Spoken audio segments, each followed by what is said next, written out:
Okay. Good evening, Ashish ji. How are you? I'm doing good, Puneet. How are you doing?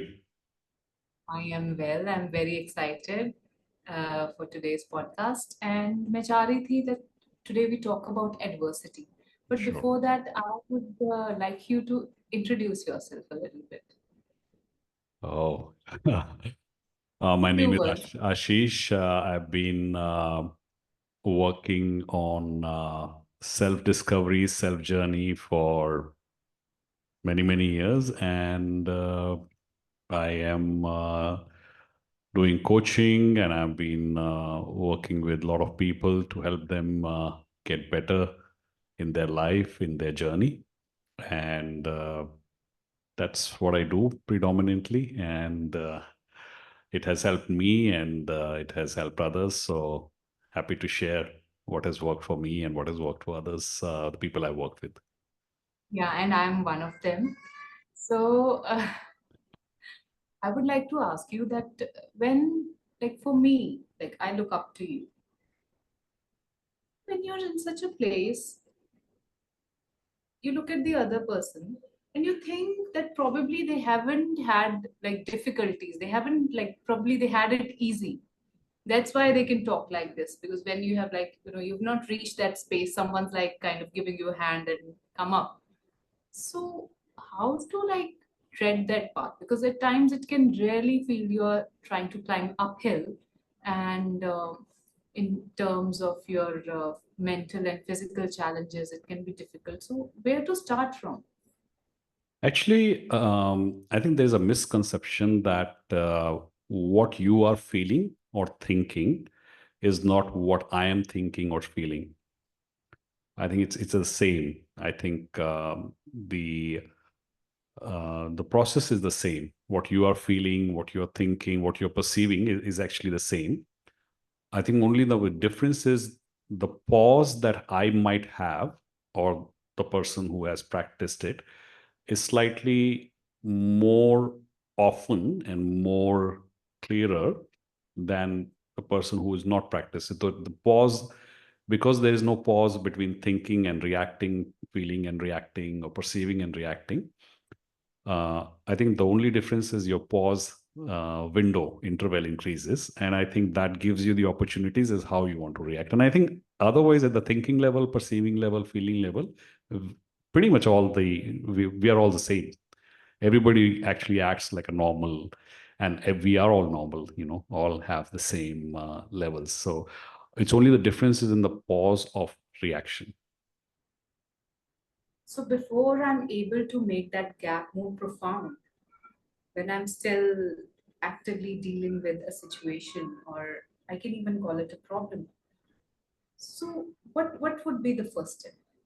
Because when you are in the middle of a crisis, it can be health crisis, financial or otherwise, it seems like you don't have enough resources. So before I even kind of start on making that pause more profound, what would be the first step? Yeah. Where So most of the times when we are dealing with the situation, we do not have as much hope or even as much motivation, right? yeah. So actually, this pause is not something that you do.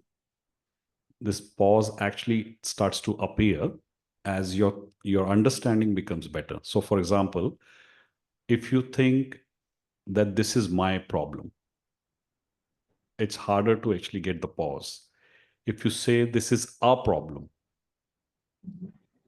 automatically the pause or the silence between the problem and the reaction starts to appear, and you would experience it. So if you say it's a problem or it's an issue, but the moment you say it's my issue, then you actually lose that pause or the silence space and suddenly jump into solving it. Whereas just by identifying that this is our feeling, and just using those words starts to put us in the context that, oh, it's a feeling which is separate from me, and I have a choice whether to react to this or not react to it. So a good place to start from would be like identifying the issue at hand. I would not call it my problem now. The issue at hand, and taking a few steps to be able to detach from it. Correct. So you This is you you actually use the issue to grow more in your life. So you would say, for example, um, an issue has arisen, and you just watch the issue, and you would see suddenly that in the disappearance of the issue, when the issue is not there, suddenly you have a space which is the silence. But when the issue appears, you actually lose that space and suddenly jump into solving it. But if you say it's my issue, it's very hard to get into the space and then come back to it, because you actually have now become the issue. So you're very connected with that. When you say that this is an issue and versus you're watching it, you could actually see that, okay, I'm able to see this gap. And do I need to act on it now? Do I need to react on it, or just write it down and leave it as it is for now? And I would probably sleep on it. I'll take rest. And most people who have issues often don't get solutions while they're in the awake state. They get issues resolved generally when they go to sleep, or when they are relaxed, or they are not actually working on that issue. When you're actually working on the issue, it's very difficult to solve it. When you see this as an issue, take a break, the solution often appears from that space where all solutions are already. and in the meantime, usually we have a lot of negative emotions with respect to the issue. um, Say anger or frustration, disappointment. How to handle those? Because I journaling was on my mind, like writing down, and you mentioned it because it has helped me during some really testing times in my life. It gave me a sense of clarity. Because when I was thinking, I felt as if I'm thinking about too many things. But as soon as I started writing it down, it kind of condensed into a few basic issues. So Yeah. that I also gives a sense of clarity to the thinking process. But what to do with the emotions? Say sometimes it's very difficult, like say I'm feeling very frustrated. It's very difficult to not let that come in my behavior, how I talk with people, and what kind of choices I'm making day to day. Yeah. So I'll give you an example. Like when, as I said, like when an issue arises, before the issue arises, it's not an issue. So let's take an example. Let's say someone has said something to you, and now it's causing a lot of emotions, and it is causing a lot of thinking, a lot of churning of like what I should do and say. But before that person had said those words or acted in certain way, you were unaffected. You were in a space where you were at ease. Mhm. And that person caused something which actually triggered something in us, and it's now churning. As long as we are able to see that there was a time when the issue was not there and the issue arose, and very soon this will also become a non-issue. Often the problem is we fixate on it. We fix our consciousness on the issue, lock ourselves there. We don't let it naturally go into become a non-issue. The issue arises from a non-issue state, dissolves into that, and again becomes a non-issue. But because we fixate on it, we fix our attention on it, we actually over amplify it. So the good practice to do is, when something like that happens, and there are a lot of emotions churning and a lot of things are happening, you just sit with them and force the emotions to amplify. Force the emotion, you force yourself to feel them more. And as you will go towards the emotion will become non-emotion. because that's from where they came from, right? When nothing was happening and then suddenly something is happening, and now again they will become nothing, and again something will happen. The cycle will continue. But as long as we are aware that this is right now arising, very soon it will be dissolving, then again it will be arising, and then it will be dissolving, and not getting fixated that this is the state I should always be in. And with that fixation, that creates the problem. Otherwise, the issue naturally arises and naturally dissolves. This is very interesting because more often than not, we do not want to feel the uncomfortable emotions. It's like I feel as if, say, to be angry or to feel sad, as if there's something wrong with it. It's undesirable. So that is usually the last thing I want to feel. And I feel culturally, or even as a civilization, most of the places we live in, we are taught to distract ourselves from the negative emotions by using means of all sorts, just to change your mood. There's a lot of talk about using food for comforting ourselves. Nowadays, we have so much on the media. Like watch a movie, start watching a series as a way of detaching ourselves, even for a little time, even substances. Yeah. So what you're talking about, it's making sense to me because it's like there were issues which came and again they went into nothingness. Like they were there and for some time, but before and after that they were not there. So that much I agree with. But that discomfort of sitting with oneself, especially, so you work with people, so I understand that we have also worked together. So that does help a lot when there's someone to guide you, to mentor you. But how to do that yourself? So one point is that the emotion has power on us if we don't want to feel them. If you and I are able to feel our emotions, they don't have power on us. However, we've been coached to number one, label the emotion. So we, without doing a proper inquiry, that is it really anger? Is it Oh, really fear? Right? Because the emotion is like a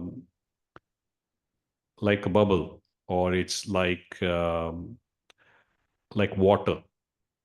The moment you put a label on the emotion, it actually becomes that emotion. Before that, it's pure energy.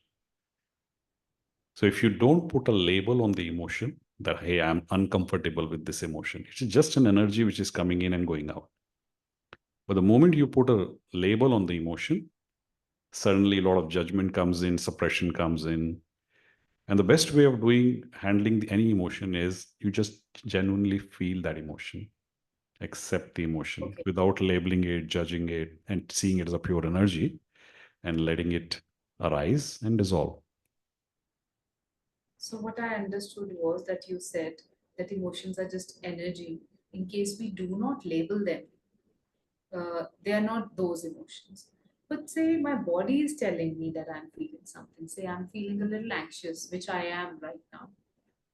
So is it not true that I'm sensing this anxiousness? Yeah. So in this process, you are coming from the space that this is anxiousness, which is making that feeling become anxiousness. How about if just for like few seconds, you let go the word anxiousness, just dissolve it. And now what happens to the emotion? You just said a sentence. You said that you have assumed this is anxiety or anxiousness. When you said that, my shoulders and my arms relaxed because I was as if, trying to hold them up. And I feel rather than uh, feeling it in my head, like thinking about it, now I'm feeling it more in my body. Like, because with my mind, I think I was only trying to escape it, that I should be relaxed, especially like, say, for this meeting online. I should be relaxed. And because of that, I was trying to push it away. But Yeah. as soon as you said, is this, do this, I started sensing my body. Yeah. And now just inquire, is it really energy, or is it really an emotion? Just check that. I'm again feeling more sensations only in my body. Right. And is it energy or is it emotion? It's feeling like energy, and also a thought cropped up. Mhm. It said that uh, like how your heart feels when you're anxious is the same how your heart feels when you feel excited, when you're looking Right. forward to something. Yeah. Yeah. And now I should label this feeling as this is happiness.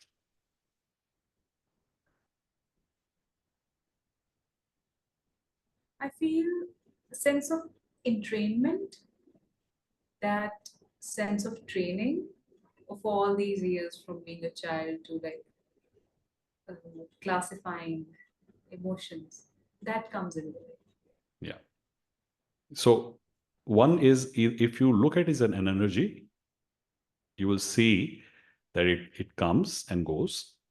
And if you're labeling it, see if you label it positively, this the same energy could be labeled as excitement and could be labeled as anxiousness.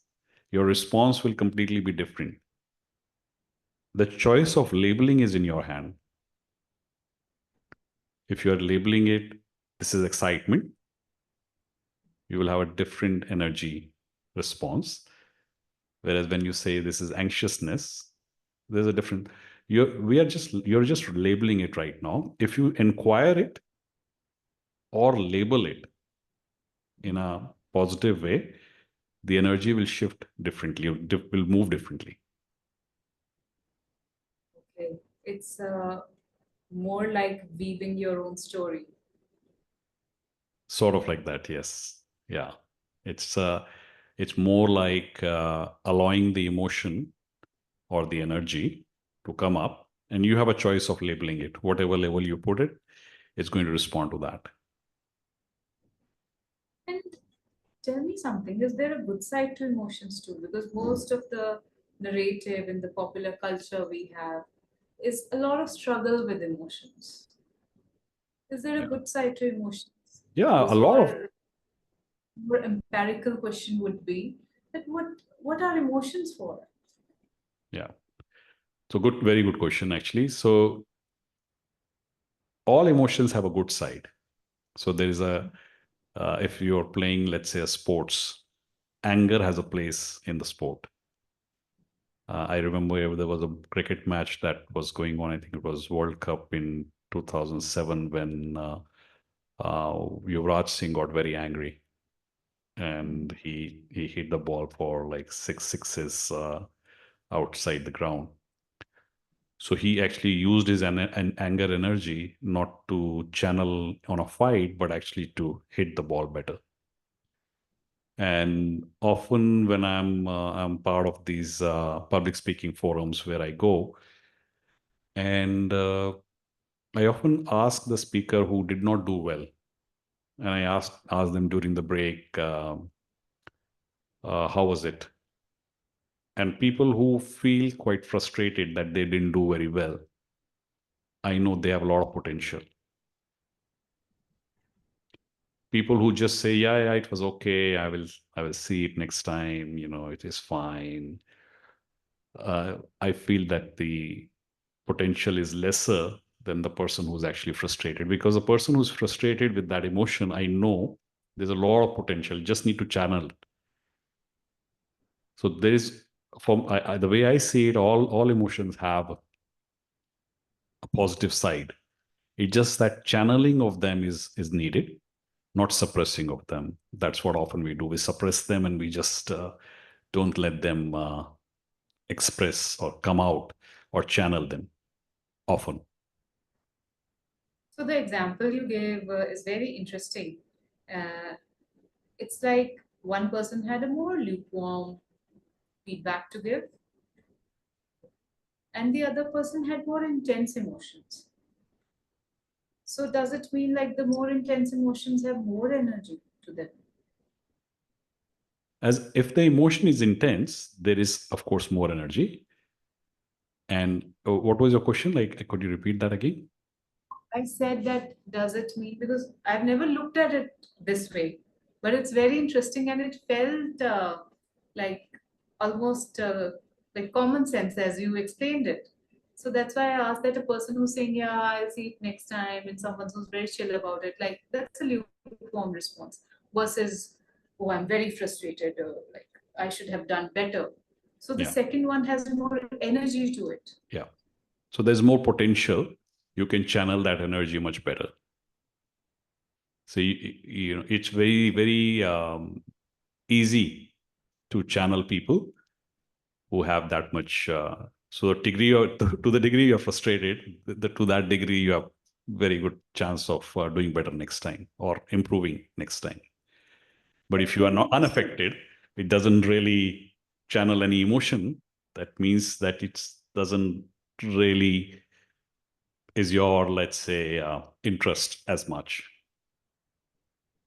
So I do see a lot of people who have a lot of intense emotions, and some of them say that, oh, anger is a problem for me. I need to like learn how to manage it, or other like emotions also sometimes. So what can they do to channel that? Because and I'm also reminded of this one thing. People say that when you break up, that is the time that you should go start working out, right? Yeah, actually, if you go back and look in the uh, old text, you know, the the realm of emotion, thinking, and perceiving, there are three different realms. So if someone is working on emotion, Mhm. then She wants she wants to be a first listener. that's good. Actually, that's fine with me. So your question was about if someone is uh, feeling the emotion or had a breakup, they actually go and do physical exercise. Because this is talked a lot about in the popular culture. Yeah, Oh, you broke up now, bro. You yeah, should go. You should hit the gym. yeah. But then if you look at it like deeply, you see that they are still running away from the emotion, Mhm. right? Unless it is accepted, the emotion is going to get bigger and bigger and bigger and bigger, and we'll keep running away from it and thinking that our heart is closed and our heart is healing or pained. And the more we'll try to not feel that emotion, the more strongly it'll come. So Oh, often it's a good exercise to completely dive into it, feel the emotion without labeling it too much that this is caused by this person, this is the person to be blamed. There's nobody else to be blamed except us labeling that emotion, not feeling that emotions. Because if you don't have not so good emotion per se, how would you know if you have a good emotion? so at the same time, I'm almost hearing that in my ears. For someone, like if someone else was listening to this, someone who's dealing with the situation right now, they would say, oh, you're sitting here and kind of imparting this knowledge. Do you know how difficult it is when you are in Right, the situation? right. Yeah. Yeah. So I would suggest them, like, first is write an issue. What is your associated feeling with that issue? Dive into that feeling. Okay. First What would drop, that driving in mean? generally closing your eyes Mhm. and just completely feeling all the sensations in your body. So first starting with your head and checking where that feeling is in your body. Go there and completely feel that emotion. Often people say observe the emotion. I wouldn't say observe the emotion, because then again you are not in the zone of exactly accepting the feeling. First, feel the feeling completely. And once you've felt in, exaggerate the feeling, make it even more bigger, and feel it to its, like, if you're at the level 1, take it to the level 10 and completely feel the feeling. And then allow your body to feel the feeling, that how you would like to feel in this moment. And then again go back to that issue, let it arrive, like the feeling come up, whatever the feeling is coming up, feel that feeling completely, exaggerate it, and then feel the feeling that you would like to feel right now. And once you feel the feeling which you would like to feel right now, the feeling which is you would not want to feel will start to convert into the feeling that the same feeling which you were not uh, keen to experience will channel itself into the feeling that you will start liking. So it's the same energy transitions into another feeling, which is the feeling that you would like to feel right now. This is very, very interesting because all our entrainment, all our training is trying to, take us to a direction 180 degrees opposite to this. So, in fact, I would love you to leave us towards the end. I would love, Sure. you to leave us either like steps for these or a small like exercise like a meditation, because I Sure. think this will really help us to experiment with ourselves and be back. Sure, definitely. And in fact, what is one of the things which I notice with a lot of people is um, they'll work at a thinking level, Oh, yes. right? So they'll go even to they even go to psychiatrist or psychologist, and they tend to discuss their problems, share the problems. But what the emotions are at a different level altogether. Mhm, mhm. And the thinking level is much smaller, the emotion, the feeling level is much bigger. Yeah. And we are a feeling human being. We feel things. And majorly our challenge is not that I'm having that thought. Our major challenge is I'm having that feeling. And the only reason the feeling is becoming stronger and trying to take control of us is because we don't want to feel the feeling. Often when we have a good feeling, we feel it too much, and suddenly that good feeling is gone. Right? And the feeling which we don't like, when that comes in, we don't want to feel it, it becomes stronger, because it has to channel through. It has to go through the experiencer who needs to feel it and then allow it to release. So you just said that thinking is smaller and feeling is much more profound. So does it mean that the sense of feeling is more primitive than thinking? Yes, that's true. Actually, feeling is there are no words to generally describe it. It's in Sanskrit, it's the word that we have used is called bhava. And in English, we use the word emotions. But then we only label it. Feeling doesn't have a communication as such. It's purely vibrational.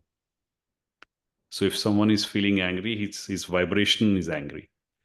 In some language, that might be called something else. But our response is to the label. Not the energy of the feeling itself. No. And also, like another like question which I think is related here.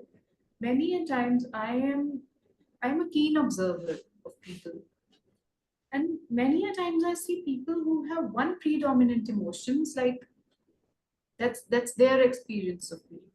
That like this person is an angry person. But does it mean that it's like a repetitive suppression of the same emotion, and that's why their personality becomes more reflective of that emotion? Some people are just carefree, or some people are just joyous. There's a simple like hum to their personality whenever you meet them, regardless of what's going on in their life. Yeah, I think there are.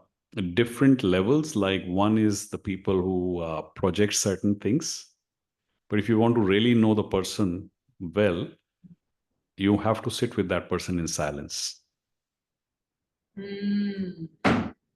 because that's where you can access their feelings. That's where you can actually vibrationally feel what this person is and where that person is. Whereas when we are lost in talking, it's very often difficult to vibrationally feel that person. This is very And profound. This is yeah, very profound. And I feel, how often do we do that? How often do we exercise that? That uh, the person I want to know well or better, I yeah, sit with them. yeah, we often don't do that. However, as your relationship grows with the person, you actually spend a lot of time in silence. And that's one of the measure that you have in your relationship. Of course, you enjoy talking, you have discussions, debates, but then you evolve to a stage where there's a lot of silence, and the communication happens in that space of silence. Beautiful, beautiful. And this is kind of bringing me like towards romantic relationships, because I think that's where people are very curious to find the right person, to not fall for the red person, to know what the red flags are. And also nowadays we have a lot of people on the internet, on Instagram University, and so is on the YouTube, who are imparting a lot of education. And I feel at times a lot of bigger words are used there. A lot of talk of narcissism in this area, that what to escape. I really don't understand how relevant it is. So, for me to be able to know someone so intimately, like to reach that stage of silence, what work do I need to do on myself? It's a good question, actually. If you look at the relationship in the beginning, we talk a lot. Mhm. We are very interested. When we are dating, we actually go out and sit together, spend a lot of quality time. And when the same people get married, they get quite busy in their own life, and then don't get that quality time. And this is a common thing that happens in most relationship. Now, it's important that when couples are there are two sides of relationship. One is the logistical side, like um, managing the house, the logistics, what is the bills have been paid, and then the other side is a romantic side. Now, the logistical side is at the thinking level, where you're always dealing with have the bills been paid, have you dropped the kids, have you arranged for certain things as home, the shopping. That's actually predominantly at a rational level, a thinking level. Whereas the romantic side is at the emotional level. And often when people are in the relationship and when they get married, they become more at the thinking level and miss out on the emotional level. Now, to feel the emotion, it's very important, very, very important, that we must also have a very healthy conflicts. Very healthy conversations, you said. Conflicts. Conflicts, okay, conflicts. So what Because comprises so conflict? if you have an emotion that has triggered this, that has been triggered, and often, as I said, that between the emotion that has been triggered and the reaction that we have, there's like less span of time and we just react. Whereas if we just take a break, feel the emotion, get into the feeling that we would like to feel, and at the same time, go back to the person and have a clear conflict, saying, hey, I have a conflict uh, with you that I would like to discuss. And Mhm. share that, mention that, have a conflict, have a time where you can actually have this conflict, and leave the room when you both have really now come out of it and say, okay, fine, now we are on the same page. I think this was some experiments were done when there were times when couples who were very fighting and they were put in one room Mhm. for many, many hours. And then when they came out, they were on the same page. But we don't complete our conflicts. We just do it partially, and then we still hold that conflict like again, so because we have the fuel for the next conflict as well. Every time you do the conflict, just have that, Save some for the next time. yeah, You save some for yeah, the next time. yeah. And you always, because you haven't really felt your emotions and diffused them, the conversation that you have is at a very emotional level. And as I said, emotions are not very good at conversation. The Mhm. conversation is at a thinking level. And at an emotional level, you can actually connect when you are in a state where the emotion is not controlling you. You actually connect at a level where you are at ease with your emotion, but at the same time, there's something still conflicted.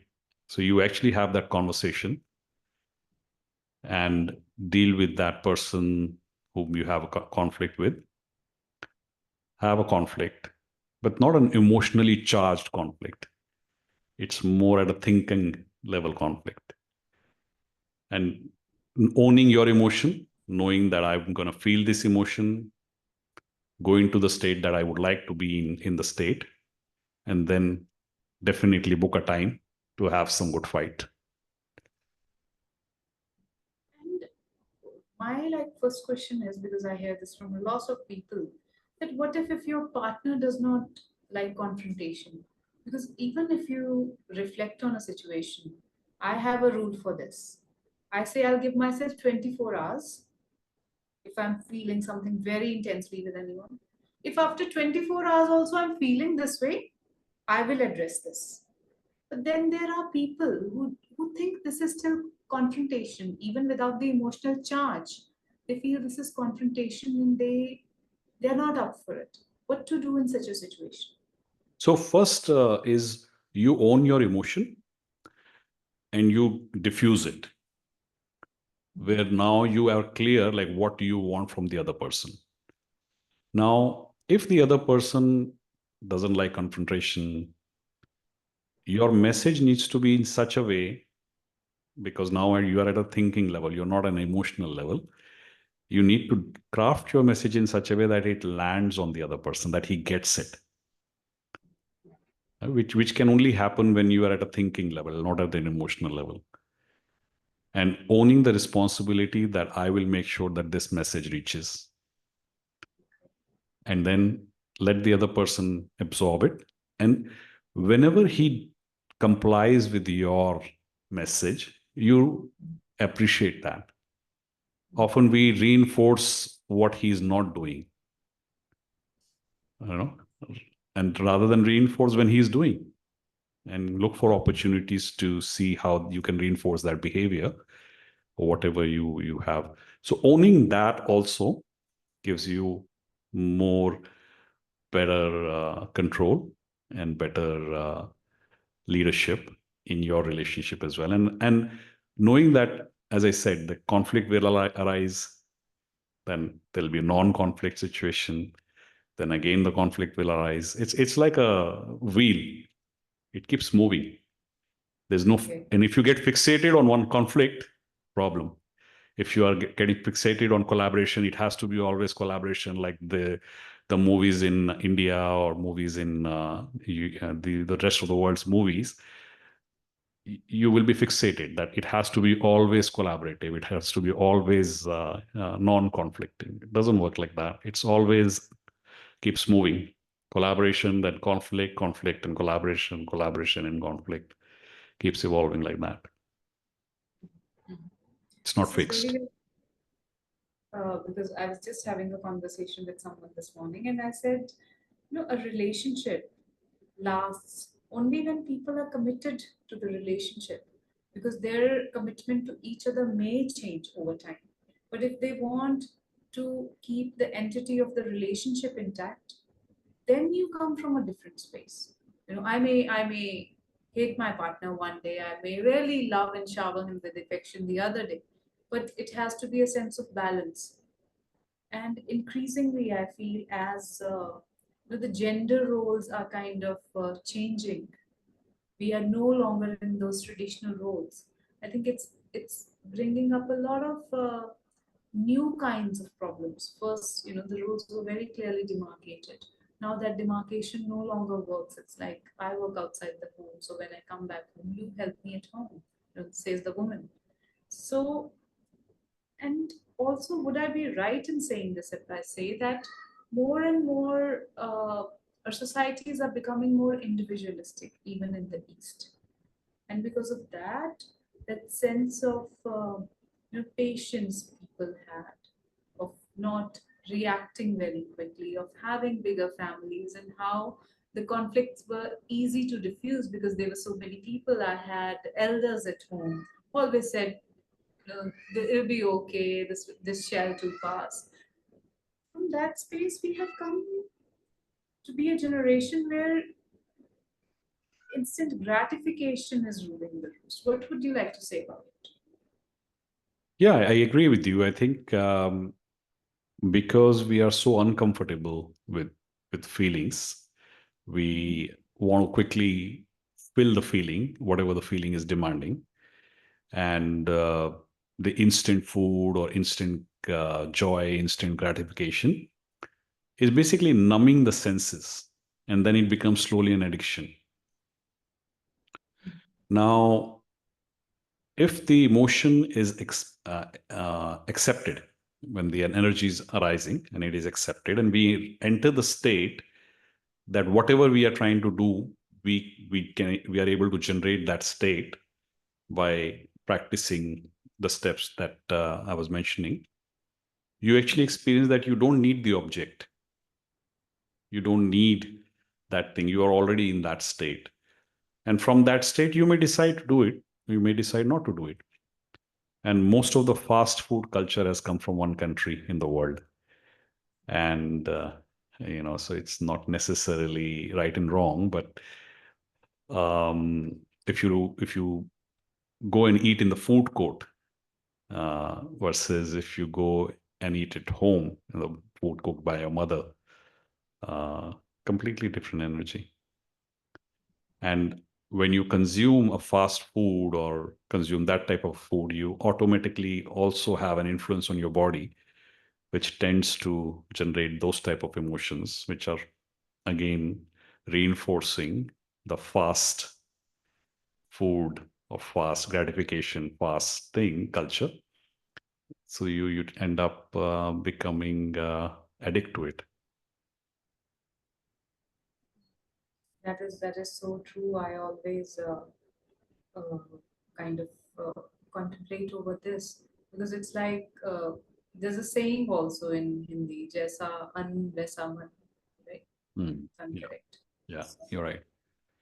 Many a times now we are like living at times, living in single households by ourselves, and sometimes it's unavoidable. So, how do we strengthen our system in such a way that even if in unavoidable situations I am living that life, still I have that inner sanctity, that emotional sanctity? It's simple. I think in family, we need to encourage playing together. So if your child is playing any game, you as a parent need to learn that game, Yeah. because And that does not have to be a video game. it could be a video game also. Doesn't, whatever their interest is, we need to participate in their world. And we often expect them to participate in our world, big, sit quietly, not do anything. It's a good idea always to participate in their world and play with them, because seriousness is completely opposite of playfulness. The more playful you are, the emotions has less control, because it's all become a play. You have fun with the emotion, you have fun with the thoughts. The moment we become very serious with the emotion, we have become very serious with the thought, that's where we get fixated. So if you want to create that atmosphere at home, playing with the children, very important part. of learning their games. They're very complex. If you play their games, they're very complicated, very complex. I struggle to often, reach 2 or 3 levels, whereas my children can do like level 6 and 7. So it's important that we find a time to play. We necessarily don't become lecturer at home to our children or to our family that do this way, that way, and that actually that seriousness creates a lot of heavy energy, and we already have so much. We don't need more at home. This is this is a very helpful advice. I think even I would like to put this one into action because I've never like looked at it that way. I thought let's play something together, but I don't think so. I have ever really made much effort to play the same games as my teenager does. Yeah, try it next time, and maybe hopefully you learn it as fast as they do. Oh, it's like creating that shared space. And I think this must be true in any relationship, not just parent child. Like, even if they're Yeah. two friends, seen more often than not, people pick up on each other's hobbies. Say, if one Yeah. person is gardening, the other person also develops some interest in it because it's like, I keep hearing this from my friend. So Yeah. I didn't break that interest. So Yeah. this is like doing the same thing more mindfully. More mindfully in the sense, and also finding like their world, because if you are with your friend, often we make friends who are similar, right? We have similar interest, we have similar thinking, we have similar feeling, we have similar vulnerabilities. So, and I think I read this quote somewhere that you're as good as people around you, Mm. because slowly they start influencing us, we influence them, and they all eventually become similar. And if people are sitting and talking too much serious stuff, and if people are sitting and being playful, who do you think will have a stronger bond? Oh, the playful ones, Yeah, for sure. yeah, yeah. And this is one of the things which have been quite encouraged in India. Even if you look at the history, there have been instances where uh, the the playfulness of Lord Krishna was uh, demonstrated quite actively and broadly throughout his life. And I think he used the word Leela. Yes. And I think that is where it all lies. We are too serious. We become too serious in anything, and have lost our playfulness, especially as the adults. And then we complain that we want stress relief, which often would come when you actually genuinely play. It's not like playing to win. Often the games, and you look at the Olympics, it's a very stressful and very demanding sport. Playfulness is when you are not worried about winning, you're not worried about losing. You're just like playing just because it's so good, it's so funny, and you're having just pure fun. You're playing for that. And this brings me to another like related topic. There's a lot of talk about self-love. So how to improve the relationship with the self? There's a lot of discussions over this, a lot of self-love practices which are being encouraged, and everyone, wants to be a part of this work. So, what do you have to say about this? I think it's slightly misunderstood, the self love, because it's actually breaking self from love. You basically we think that I need to love the self. Whereas if we are the self, then who's to love and who's to to receive the love? Because it's just one. I think often what we need to focus on is just love, Mhm. and not self love, but universal love. So something like when we, as I said, when we label our feelings, we say this is hate. Often we hate the person that we had loved in the past. Otherwise, it's very difficult to hate someone who you have not loved in the past. I'm talking about the relationship, especially. Person that we hate is often more in our mind than the person that we love. So when we see this, that hate is not exactly the opposite of love, it's actually a denominator, a much smaller version of love. You only work on seeing that, and you see that, okay, if it's a smaller version of love, how could I now increase this? Not by necessarily doing it, because as I said, if you love someone, you would go to the time when you won't love that person. And then there will be a time you will love that person again, and then you will not love that person. And again, if you're not fixated on one version, uh, the cycle will keep revolving. But then it's important that we experience the joy and the love. If we have feelings which are at a lower scale, where we feel those feelings, exaggerate those feelings, and get into the state of love.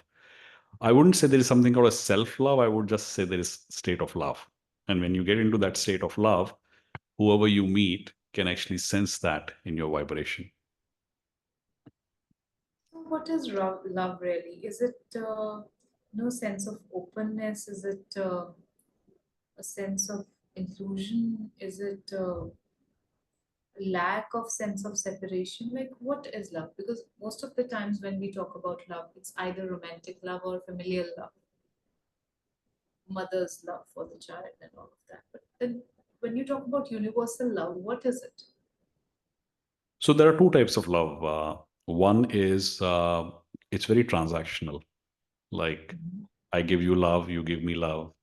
If you don't give me love, I'll be very upset. If you give me, I'll want more. Uh, like, don't break my heart type of love. It's very transactional. So you're always keeping a record that I gave him this and he didn't give me this, and I gave him that and he didn't give me this, or vice versa.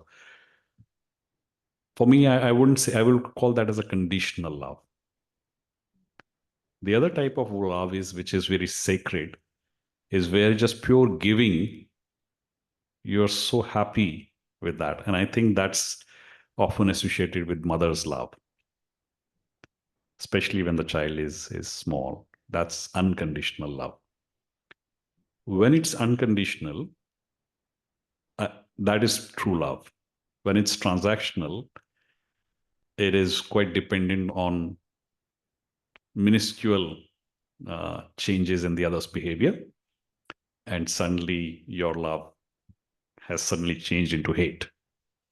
Whereas when it's unconditional, you're not expecting the other person. You're not giving a record that I did this for you, I did this for you, I brought that for you. It's just pure giving. And I think in India, we see this a lot when people are doing unconditional service, where their name is also not in the records, and that is the form of pure love. That is a form of unconditional love, which is much lesser. We are more accustomed with the transactional love. He did not reply to my message. He or she did not give me gift. Very transactional. Whereas Not wish me on my birthday. I wished him on his yes, birthday. yes, that's very transactional. Very possessive, because it's like you're always protecting your wants, your desires, and you're aware of that. Whereas in the unconditional part, which is more sacred, you are unconditionally all giving. And beautiful part is that when you give unconditionally, the more comes back to you, but only when it is unconditional.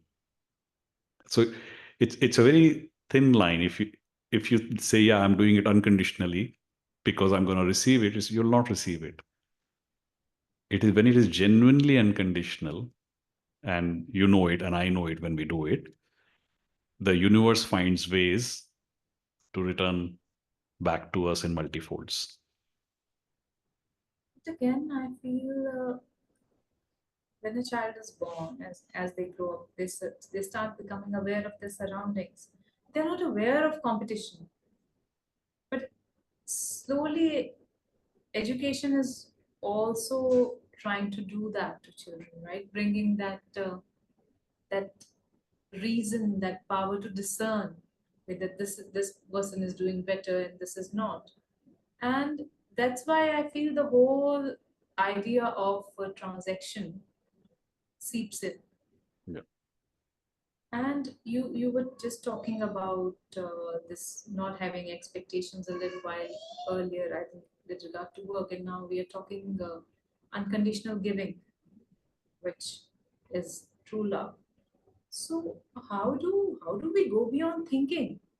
Because thinking is something which is encouraged in the world as we go in this world, and even to be successful in the world, the more we think, planning, execute, that helps us to win. But this effortless state that you are talking about, either they say it's like people who meditate or people who are very successful. It said that they can be like this, but not the ordinary folks. You really have to hustle. Hustle is another very, very popular word these days. So from that, from that culture of fear, because I'll call it fear, that I have to hustle, I have to get ahead.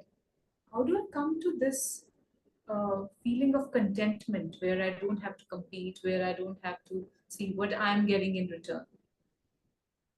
Yeah, it's a very, very good question. I think we are programming our society to be very competitive because there is less. And we all have been made to believe there is less. So grab whatever you can because there is less. However, I think the real essence of this universe is there's a lot of abundance. Mhm. And the competitiveness, which is now even more today in the world, is, if you see very, very closely, it's just becoming number one in anything that you or person is trying to do. It's always a complete race of becoming number one. And when they become number one, and when they leave the school, in the college, they need to be number one. So I have personally seen a lot of stress on the number one, much less stress on Agree. others. So actually, the one who's winning is losing a lot more Mm. because the pressure he is going to face for rest of his life would always be continuous. Because if he's not number one, he will always be quite insecure. It's actually like a wound in the body. So when you see that, you acknowledge that sometimes you'll be number one, and it's important that we continuously fail in some activities so that we normalize that, okay, sometimes I'll win, sometimes I'll fail.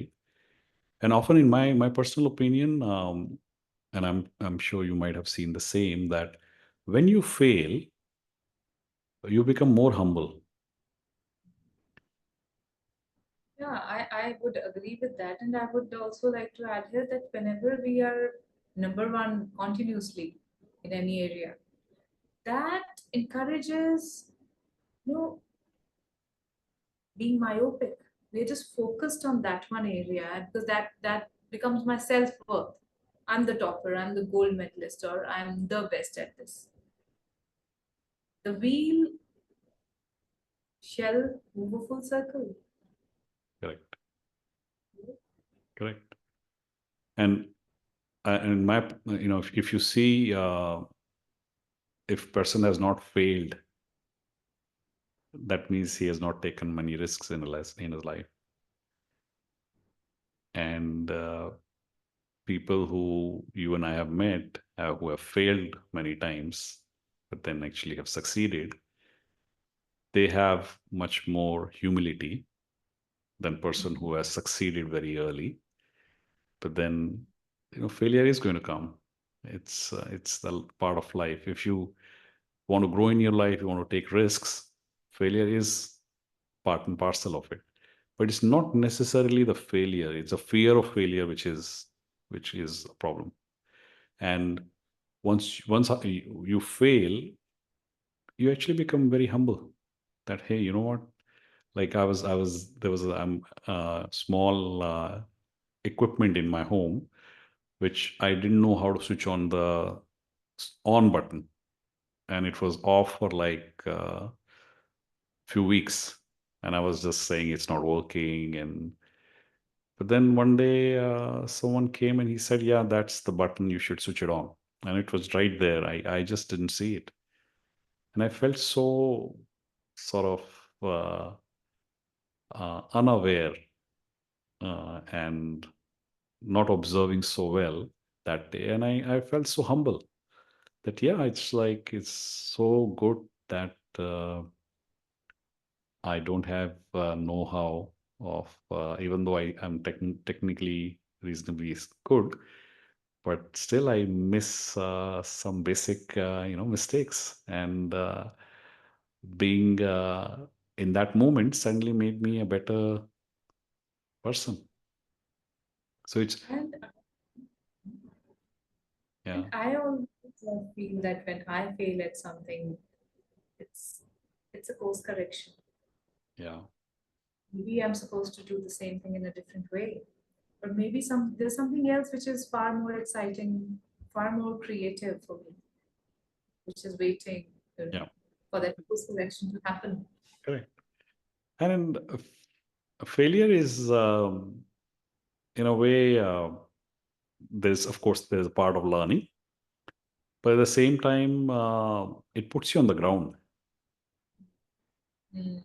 Otherwise success like makes you fly, and suddenly failure brings you down. But then few failures, success, and then again few failures. It's just a normal cycle.